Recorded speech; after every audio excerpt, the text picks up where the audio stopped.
Dear David, thank you for your letter subsequent to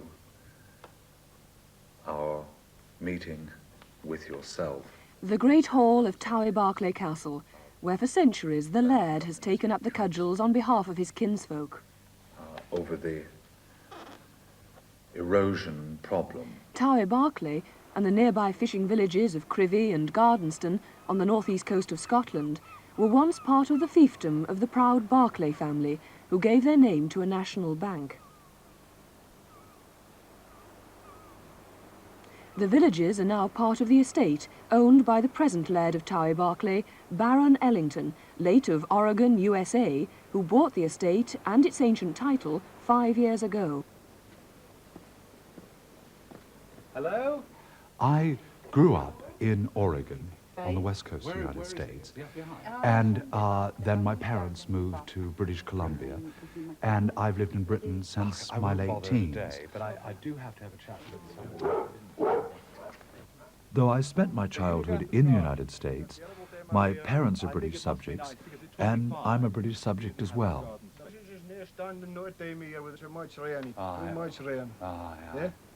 But it looks well, though. That's right, that's my job. Well done, well done. Well, that keeps you out of trouble. Grand.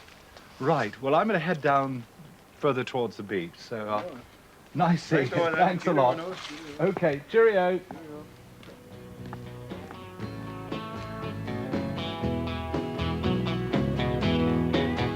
Well, I sold the farm to take my woman where she longed to be. We left our kin and all our friends back there in Tennessee. Well, I bought them one-way tickets. She had off times begged me for, and they took us to those streets of Baltimore. From the streets of Baltimore to the cobbled back wynds of Gardenstown, Scotland, the good Baron has come a long way from his days as Mark Ellington, folk singer and friend of Fairport Convention. What I think we'd like to do is to give them a good scrape down, put the putty back in, and then if we can undercoat or prime them. Yes, that's... And can you include that in that? Well... You work out what extra fine, but I think white will be... But how does a club folk singer earn enough money to keep up a Scottish castle? I wasn't born with a silver spoon in my mouth. I worked very hard. Karen and I think, could probably make a lot more money than we do. I think the things that we choose to get involved in, we do because we believe in them, and not necessarily because they'll make us a lot of money. But we work very hard, do a number of things, and are able to make enough money to live the way that we feel is right for us.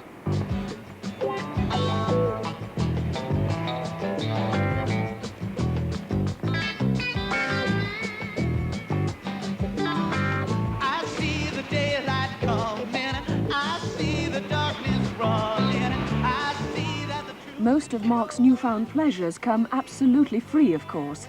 The wide open spaces, the vast seascapes of northeast Scotland. But Ellington believes money can't buy the sense of freedom he's found here. To me, freedom is being able to be effective, to be able to be involved, is being able to carry the ideas that one has into practice. Freedom to me is not the removal of responsibility or the escape from any type of reality, but is involvement. That to me is the essence of freedom, really. Some are calling out in the night, trying to find a guiding light. But while Mark may see his new role clearly, in some people's eyes there's still an element of mystery about this American-born singer. Oh, he's all right. As far as I know, he's all right. What's his job, though? He's the laird. Well, his little daughter's the laird. The little daughter, she's supposed to be the heir, you see. Oh, Mark Ellington. Oh, he's the laird, isn't he? Yes, the laird. Are you sure he's the lad? Oh, his daughter, maybe. Was that the laird? Is it a laird, John? Oh, it's laird. I thought he was a laird. Oh, na ken nga po. Ma ko Well, I met him much again. It's his daughter. It's name self. It would be the laird, isn't it? His daughter, isn't it? How much of the castle was here when you first clapped eyes on it, Mark? Well, the main body of the castle was here. The top 2 stories had been lopped off in 1792, and we've put 2 stories back on. But the building had progressively fallen into a more worrying state. And in fact, there were a number of bits of the castle that were in a fairly perilous condition. I've got to ask you about the colour, because I know that some castles were very pale pink. Is that the true colour for Towie Barclay Castle? Well, yes, it is. Most Scottish buildings of this age and type do have this sort of rendering, this harling on it, which is a mixture of small stones, lime and sand. And in this area, the predominant colour of the stone is this sort of red sandstone colour. It looks almost an imaginative fairy tale castle because of this, you know. Right. Come on in. Yes, it's cosy in here and dark, isn't it? What an array of weapons, Mark. Well, a lot of these belong to the Strathspey Fencibles, who were sort of a dad's army outfit around this part of the world a couple of hundred years ago. They look pretty lethal to me. I wouldn't like to Well, be an intruder around here. We don't use them, don't worry. And who owned this fine suit of armour? Who Well, was it was made in Germany at the sort of end of the 16th century, and it's possibly similar to the sort of thing that one of the earlier occupants of the building may have worn. Towie Barclay Castle has a long and honourable history. One Barclay de Tolly led the Russian armies against Napoleon. The present laird fought no less arduous a battle against the planners and the architects to restore the castle to its former glory. It looks just like a Hollywood film set, doesn't it? The present building dates from the 15th century, and Mark bought it as a ruin for a few £1,000s back in 1969. This ceiling is probably the most interesting thing about the room. It's ribbon groin vaulted. It's more like what you would probably see in a small cathedral or chapel. Well, if you come through here, it leads into the oratory.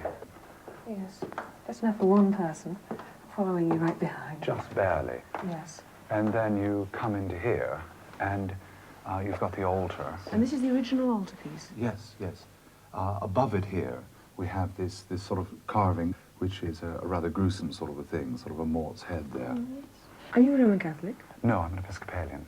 And has this ever been used at all then in the time you've been here? Yes, both of our daughters were christened here. As Episcopalians? Yes, as Christians. I'm going to do that, Chris. That's actually very easy. Mark met his wife Karen in America, but their 2 daughters, Kirsty and Iona, were born in Aberdeen. What's your baby duck? Can you give us Mother Duck, Iona, please? For her first birthday, Iona didn't get a doll like most little girls. She got the titles to the villages of Crovie and Gardenstown, and that includes the small matter of ground rents and few duties accruing.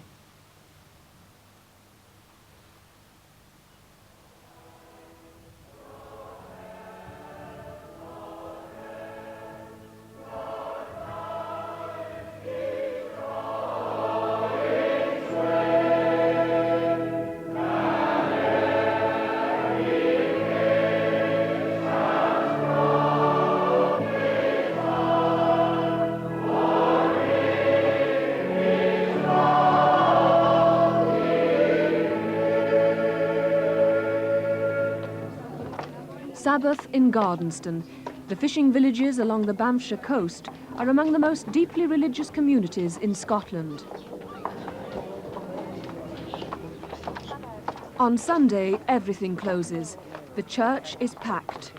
The fishing has been good, and Gardenstown gives thanks to God for its prosperity and for keeping its young men safe from peril on the sea for another week.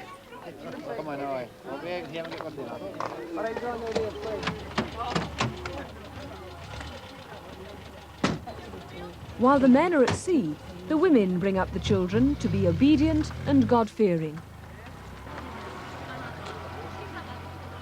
From childhood they learn the virtues of hard work and independence, not perhaps a people to take easily to having a 6-year-old as their laird.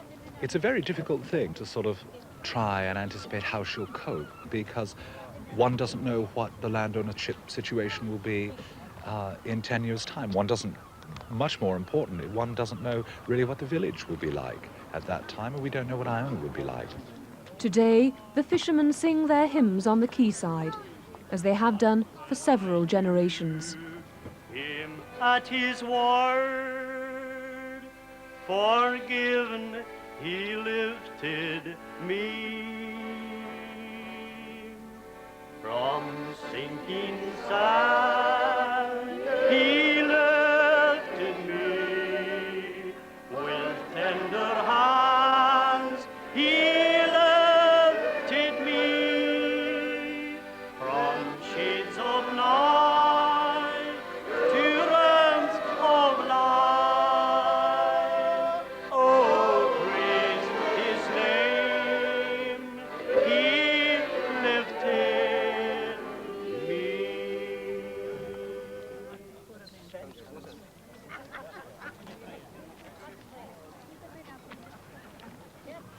It's perhaps a very unkind question, but did you take it on simply because it was a status symbol, that a title goes with it, and it's a fancy title?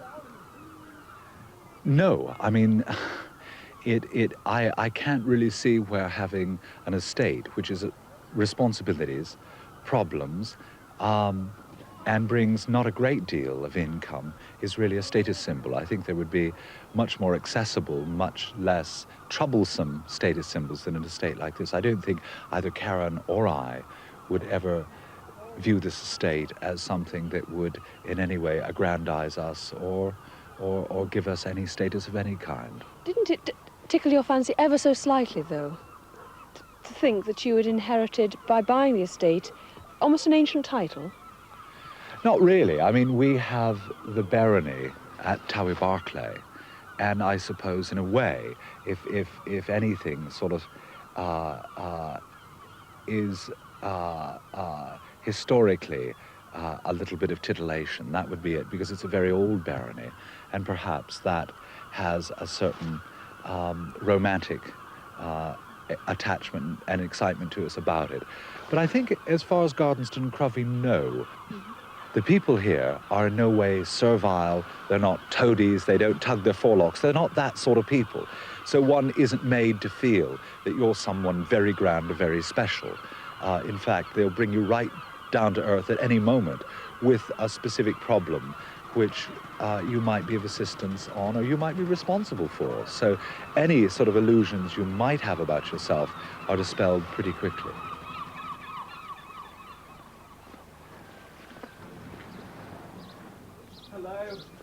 Today, Mark's problems unexpectedly include negotiating the sale of the title deeds to one of his properties. Yes. Because I think you want to get your title deed. Yes, that's right. Yes, well, what I will do is sometime when I've got enough time to sort of come into the house, maybe towards later in the week. If you tell me which day you'll be coming, I'm out every day, you see. Are you working? Yes. I'll be at home if I know when you're coming. Grand, and I could just maybe come and we could have a chat. Yes, I would like. It's a good while since I tried to get them, you know. Yes. It was last year. Yes. Well, we did get a note about that, and I will... Now, under Scottish law, Yes. all feudal vassals are entitled to buy back their feus, which in theory means much of Mark's revenue could disappear. He doesn't own the village as such, because I think the system of feus is obsolete. We've redeemed our few, which means that we're completely freehold property. Well, why would someone like Mark Ellington want to buy the feus of a village then if the system's obsolete? Possibly to gain a piece of history, of anachronistic history, which has no meaning. Things historic are dear to Mark's heart. Having rebuilt Towie Barclay, he's immersed himself in the history of medieval Scottish castles and now acts as advisor on ancient buildings to the Secretary of State for Scotland. Did they show any of that Well, you've detail. got that great big 17th century wing coming across here. Today, he shows a building inspector around to Percy Castle in Aberdeenshire, a small Scottish 16th century tower house. But it's looking very, very good indeed. I think the other thing that's nice is the way that the new bits of stone that have been incorporated into the restoration have been treated, I think, very honestly. I mean, without sort of actually distressing them to make them sort of blend in. They don't have that, you know, sort of fresh off the carborundum saw look. Alistair, hello, how are you getting on? Fine. Grand. It's all looking well. Mark's advice is regularly given to a growing band of people who are restoring the many castles and fortified houses in this part of Scotland. Have you actually distressed them to sort of make them tired or what? A wee bit, huh? Oh. Just... Was it difficult getting this sort of stone? We did have quite a problem, aye. We went around a lot of farms. Publishing rare books and out-of-print editions is another Ellington enterprise. When no publishers would support him, he decided to set up his own publishing company. No one can deny that Mark has forged a genuine interest in the history and culture of this part of Scotland. 83-year-old Mary McMurtry is one of the most gifted illustrators of wildflowers in the country. But virtually unknown outside her native Aberdeenshire, Mark was determined Mary's talent should be admired by a wider public in book form. On the summertime is a-comin', and the leaves are sweetly blooming, and the wild mountain thyme grows around the blooming heather. Will you go, lassie, go, and we'll all go together to pull wild mountain thyme all around the purple heather. Will you go, lassie, go?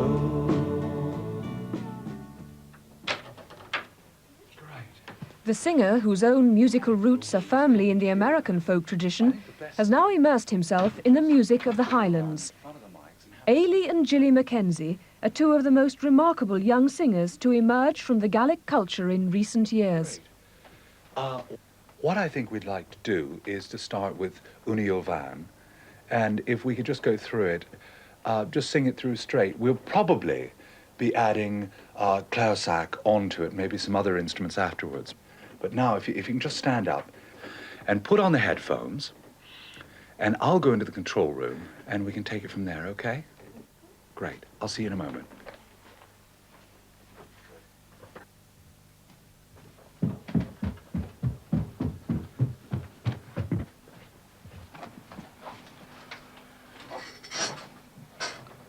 Right. I think we're ready any time you are. Now, if you can get a tone off your pitch pipe, we're ready to go. Okay? What, after 3? Yeah. Right.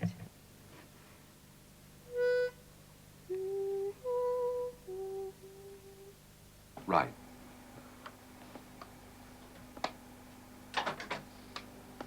One, 2, 3.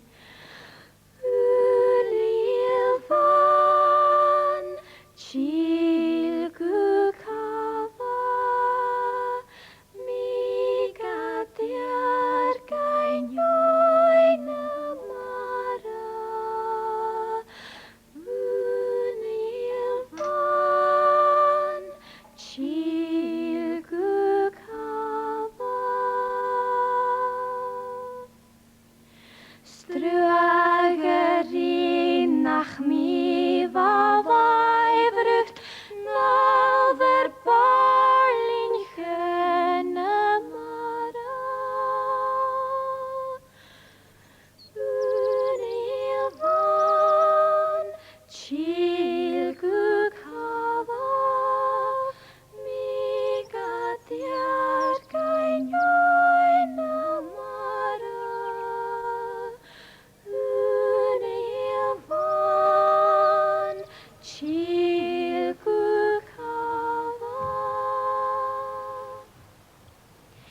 He tak honey ounce na heart of soup the graie rine Mary Watt lives here, who's lived in the village all of her days. Mark takes an interest not only in the culture, but also in those who are the custodians of that culture. Hello, Mary. Old people like Mary Watt, crippled by polio as a child of 5. Hello, Mary. Hello, It's my nice to dear. meet you. I'm Selina. Oh, Hello. that's a pleased to meet you. How long have your family lived here, then? Oh, well, I was born in 1904. And your grandparents before My you? grandfather before that, you see. And always fisher folk? Oh, the sea. The sea.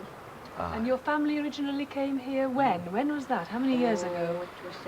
Would we know anything about the Glencoe battles? Oh, I think she would, yes. Would he? The Glencoe battles? That the 17th century? Oh, it's a long time ago. Hundreds of years ago. Well, I lived at Wedby. Wedby. The village is a different place now. Oh, than it is, you see. And I can fit kind would have been in the old days, you see. Right. When you were a young girl, I would think the village looked much different than it did now. There was no lights. You And- just had to go where it wasn't a batteries in those days, it was lamps. And you ever left Crovie? Have you ever been out of the village? Oh, I did go out, think it like Frasersborough. As far as Till the Frasersborough? war began. And after that, I come home to Crovie again. Anyway, Mary, it's grand to see you, and you're keeping well. Fine. And the cat's doing I'm well. never well dressed today. Oh, you look grand. You look lovely. Well, I'll nip back a bit later. Just when you think you're beginning to understand Mark Ellington, up pops another surprise. Newspaper reports have suggested that Mark came to Britain because he didn't want to fight in Vietnam. To many young people, you were seen as a rebel, and if I quote you from the Glasgow Herald, it says here that you were seen as the epitome of the young anti-war rejection of the US intervention in Vietnam. Did you dodge the draft? No, I didn't ever come to Britain or settle in Scotland or anywhere to avoid a situation like going to a war. This is not something which I did. But you got your draft papers when you were in this country. They were sent to you. So technically, you still dodged the draft. No, I didn't. I was never, I don't think, ever officially summoned to go into the American Army. I certainly was, there were inquiries made as to whether I did return to the United States to live, whether I would in fact be called up. But I never, as such, received an induction or an official call-up. If you'd gone back, would you have gone to Vietnam if you had been drafted? I think if I were living in America and were called up, I think I probably wouldn't have. I was very concerned at what was going on. I felt very, I would have felt very reluctant to have been a part of that.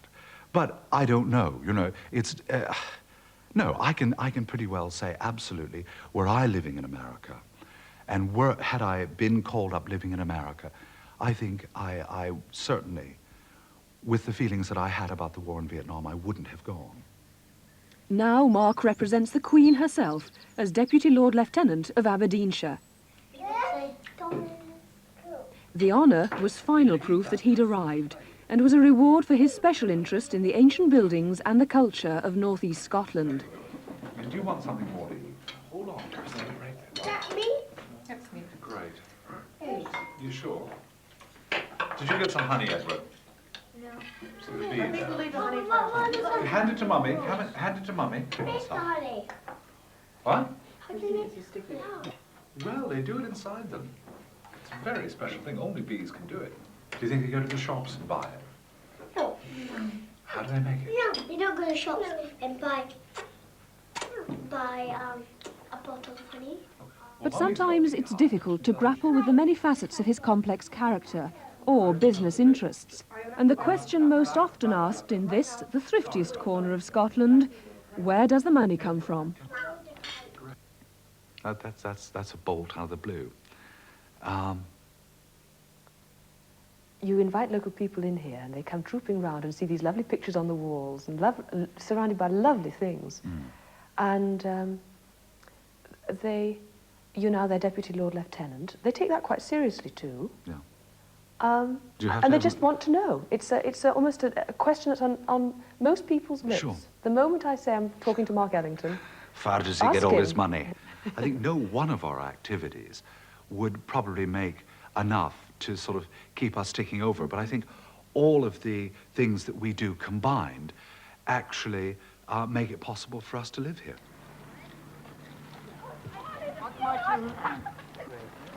You got a codling, eh? Well done. Whether someone sits and wonders whether Mark Ellington is a wealthy man, or what are Mark Ellington's motives, or where did Mark Ellington arrive from, why is he here, those sort of things won't be dispelled by my spending days explaining these things to them, but by displaying to people one's genuine belief in what one's doing, and by treating people honestly, fairly, and by fulfilling the trust that people have put in you. That's what's important. The Diamond is a ship, me lads, for the Davis Strait she's bound, and her keel it is all garnished with bonny lasses' frowns. Captain Thompson gives the orders to sail the ocean wide, and the sun it never sets, my lad, or darkness stem the tide. And it's cheer up, me lads, let your hearts